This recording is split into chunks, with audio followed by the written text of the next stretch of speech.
안녕하십니까, 정재람입니다. 여러분, 지난주에 TV조선에서 내일은 국민가수다 1회 방송이 있었죠. 지난 미스터2와 어떻게 달라진 점이 있나 궁금해서 한번 지켜봤습니다. 이 방송을 보고 제가 한 3가지 내용을 여러분께 말씀드려볼까 합니다. 지난번에도 말씀이 있었던 심사위원들, 마스터들의 심사 내용을 지난번과 이번 역시 또 비교를 해 봤었습니다. 첫 번째, 이 심사 내용, 심사 마스터들이 총 보면은 발라드 가수들 중심으로 이게 형성이 되었다. 그러니까 트로트 가수는 이찬원 가수 한 사람밖에 없었습니다. 그리고 윤명선 작곡가가 있었고, 역시나 우리가 지난번에도 얘기를 했었던 박선주 역시 등장을 했었습니다. 자, 그런데 이 발라드 가수들과 윤명선 작곡가, 이찬원, 박선주 이렇게 그 다음에 분위기 메이커라고 할 수 있는 신봉선, 붐, 장영남 이렇게 세 사람이 또 함께 하고 그랬었는데, 그래서 제가 어떻게 심사가 달라졌을까 좀 진지하게 심사를 하나 이렇게 제가 관심 있게 봤었습니다. 그런데 역시나 이 발라드 가수들하고 또 기타 등등 그 참석한 사람들의 어떤 말잔치, 또 그렇지 않으면 내가 잘났습니다, 내 이미지를 부각시키기 위한 그런 모습의 심사. 누가 말 잘하나, 심사 잘하나가 아니고 누가 말을 잘하나, 누구 이미지를, 현역 가수니까 그럴 수 있다라고 또 칩시다. 그러나 그 노래 심사하는 자리에서 1년 동안 준비해서 무대에 올라오는 그 참가자들을 위해서라도 심사를 그렇게 하면은 안 된다. 내용으로 들어가 보면은 참 느낌이 좋았습니다. 참 잘 불렀습니다. 이런 감정을 처음 느껴봤습니다. 첫 소절 4마디만 들어보면은 그 사람의 노래 전체 실력을 알 수가 있습니다. 교만하기 이를 데가 없죠. 만약에 뒤에 고음이 있어서 고음 치고 올라왔을 때 그러면은 매끄럽지 못하면 그때 가서 말을 바꿀 것인가? 어떻게 그렇게 4마디 들어보면은 다 안다. 물론 기본적인 이 사람의 느낌은 알 수가 있겠죠. 그렇게 교만하게 말을 해서는 안 된다라는 것. 서로 경쟁을 하는 것 같지. 두 사람이 심사를 하는데, 그러면은 두 사람이 하면은 한 사람이 말을 할 때는 들어주고 이렇게 해야 되는데, 이 말을 하는데도 옆에서 그냥 얘기가 계속 튀어나옵니다. 자신도 계속 덩달아 같이 심사를 하는 거죠. 자신의 느낌을.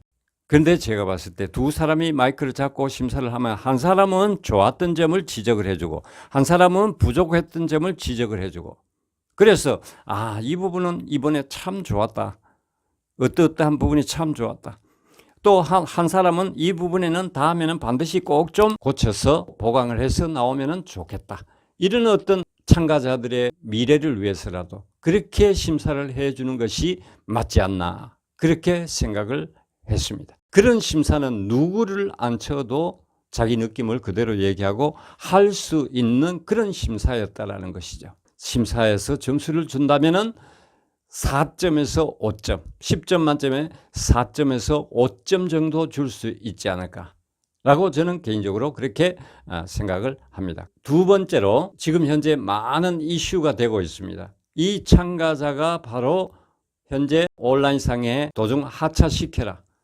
라고 지금 엄청난 항의가 빗발치고 있습니다. 바로 누구냐 하면은 통기타 가수 박창근이라는 참가자 있었죠. 김광석 가수의 그날들이라는 노래를 불렀었는데, 이 참가자가 바로 어떤 사람이냐 하면은 지난 2017년 2월 25일 대통령 탄핵 시위 현장에서 무대에 올라가서 통기타 들고 노래했던 사람입니다.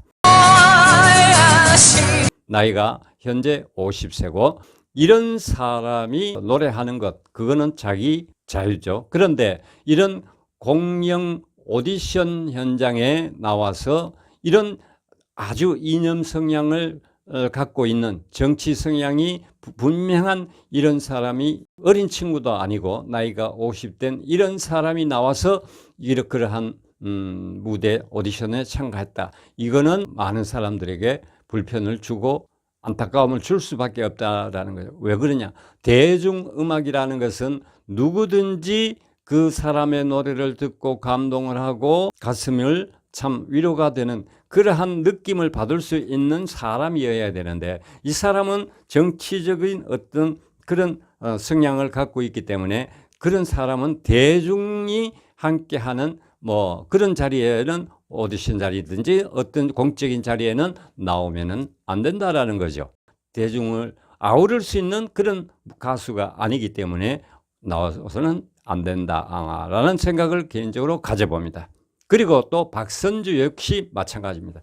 지난번 미스트롯2 오디션 때 얼마나 많은 화제가 되었습니까? 이런 사람이 인간적으로 볼 때 그런 자리에 나와서는 안 되는, 왜? 엄청난 범죄를 저지르고도 모든 사람들이 다 이미 알고 있는데 이 사람을 또 그런 자리에 앉혀서 다른 사람을 평가하게 한다라는 것은 도저히 있을 수 없다라는 얘기죠. 그런 사람은 개인적인 일을 하는 것은 당연하지만은, 그러나 이런 공적인 자리에 나와서 다른 사람을 평가하고 지적을 하고 하는 자리에는 이런 사람은 절대 나와서 안 된다라는 것을 분명하게 말씀을 드리고 싶습니다. 심사라는 것은 아무나 그냥 실력이 있고 능력이 있다고 해서 그런 자리에 나와서 하면은 안 된다라는 거죠. 이런 자는 분명히 퇴출이 하차, 도중 하차 되어야 된다라는 거죠. 그러니까 왜 여러분 학폭 사건으로 인해서 그 상둥이 배구 선수인 쌍둥이 자매라든지, 또 지난번 미투에서 진달래 가수라든지, 이런 사람들은 그 학폭 사건 그 하나로 인해가 모든 것이 지금 사회로부터 비난의 대상이 되고 비판의 대상이 되고 있지 않습니까? 그런데 연예계는 왜 이렇고, 또 특히나 정치판 같은 데는 흉내를 내는 것인지, 참 우리나라 사회가 왜 이렇게 이상한 방향으로 가고 있는지. 그래서 이 심사위원들이 심사를 할 때는 정말 진정성 있는 그러한 평가의 자리가 되어야 된다. 그러니까 어린 친구들부터 나이 많은 사람들까지 모두가 참가하고 있는데, 이런 인격적으로나 인성적으로 올바르지 못한 사람이 그런 자리에 나와서는 안 된다라는 것이죠. 세 번째, 제일 먼저 나와서 무대를 열어줬던 7살 된 김유하 어린이, 유치원생이죠. 내년에 초등학교 입학을 한다고 했죠. 바로 이선희의 옛날이요. 목소리도 아주 어린 친구답지 않은 그러한 목소리를 가지고 노래도 아주 리듬도 잘 타고 또 고음도 전혀 부담 없이 노래를 참 잘했습니다. 그런데 저는 초등학교까지는 이런 오디션 자리는 반대하는 입장입니다. 왜 그러냐? 어린 친구들에게 1등, 2등, 합격, 불합격, 잘했다, 못했다, 이런 평가를 해주는 자체가 가르침의 평가가 돼야 되는데, 순위를 가리기 위한 평가 자리에는 아직까지 이 어린 친구들이 나와서는 안 된다라는 것을 분명하게 말씀을 드리고 싶습니다. 그러니까 그 대신에 미래를 이런 방향으로 계획을 하고 있는 친구들이라면은 열심히 연습을 하고 준비를 하고, 또 뭐 이런 오디션 무대 말고라도 얼마든지 또 설 수 있는 그런 자리가 있을 테니까, 그렇게 연습을 하고 느끼고 배우고 이렇게 해서 최소한 중학생이 될 정도까지는 이런 무대, 오디션 무대는 나오지 않는 것이 참 좋겠다. 이 아이들의 성장과 미래를 위해서 이런 자리에 나오지 않는 것이 참 좋겠다. 방송사에서는 자신들의 흥행을 위해서 이런 친구들을 선정해서 이렇게 모집을 해서 하고 있지만은, 이것은 배제되어야 되지 않을까라는 생각을, 저의 개인적인 생각을 말씀드려 봅니다. 두 번째, 김동현이라는 참가자가 있었죠. 자기소개할 때 숯총각이라고, 숯총각이 아니고 닭발집에, 닭족발집에 그 화덕을 숯불로 달궈서 테이블에 나르고 이렇게 하는 그러한 알바를 했던 참가자입니다. 이 친구가 무대에 나와서 노래를 하는데 참 들어보지 못한 목소리의 주인공이었죠. 아주 멋진 보컬로 저음에서 고음까지 치고 하는 그 노래가 정말 독특하게 느껴졌다라고, 저는 그 첫 방송 무대에서 저는 개인적으로 최고라고 생각합니다. 이 김도하라는 참가자가 또 CM송 가수입니다. 그러니까 CM 광고 노래를 한 20곡을 또 불렀다고 합니다. 이 가수가 노래했을 때 하트가 올 하트를 못 받고 12개 하트를 받았습니다. 한 개 하트를 못 받았는데 누구? 바로 김범수의 하트가 눌러지지 않았습니다. 왜 그랬을까요?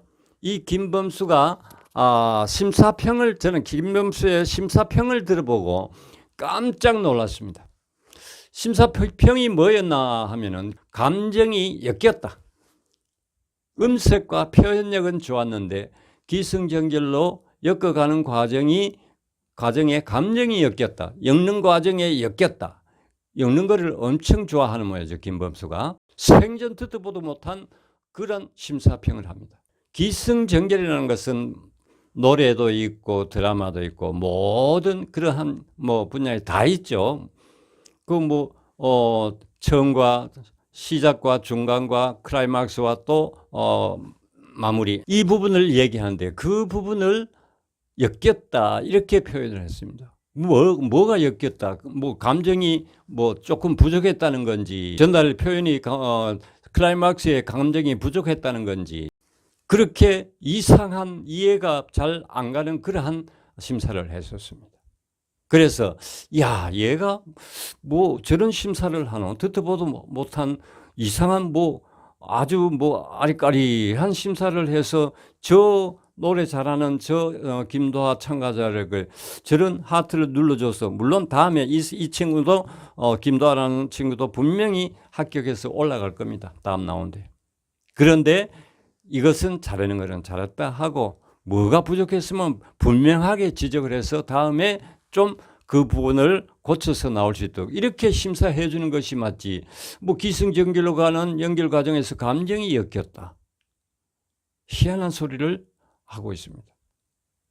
그리고 또 하나를 비판하고 싶은 것, 지난번에 미스터2 했던 윤태화 가수가 그 휴게실에서 얼마나 피곤하고 힘들었습니까? 거기서 휴게실에 잠시 누워있는 것을 카메라로 찍어가지고 외부로 그 사진을 노출을 해서 인격 모독을 했습니다. 그래서 그 윤태화 양이 얼마나 그때 상처를 받고 했습니까? 이번에 또 역시 장현이라는 무명 가수인데 예전에 한번 음이탈이 나는 바람에 거기에 트라우마가 생겨가지고 방송에 여태 못하다가 이제 이번에 무대를 앞두고 준비를 해서 나왔다고 합니다. 그래 보니까 상당히 불안해 보였습니다. 나온 자체도. 그래서 노래를 마치고 무대 뒤에 내려가서 갑자기 호흡이 안 돼가지고 너무 힘들어하는 건데 그거를 현장 카메라로 그대로 찍어가지고 다 노출을 시켰습니다. 그 참가자는 정말 죽을 힘을 다해서 버티고 있고 호흡을 하려고 애를 쓰는데 그걸 화면에 잡아가지고 시청자는 너무 잔인하지 않나. 그래서 이번 전체적으로 평가점을 내려본다면은 4점에서 5점 정도. 많이 준다면은 5.5. 참가자들한테는 한 6점 정도 줄 수가 있겠죠. 아직까지 노래는 다 못 들어봤습니다만은. 그래서 제가 볼 때는 김동현 참가자와 김도하 이 두 참가자가 아마 끝까지 갈 수 있는 사람이 아닌가라고 생각을 하고, 특히 또 박창근 이 사람 같은 경우는 저는 개인적으로 하차가 맞다라고 얘기를 합니다. 여러분의 생각은 어떻습니까? 오늘 방송 여기까지 하겠습니다. 감사합니다.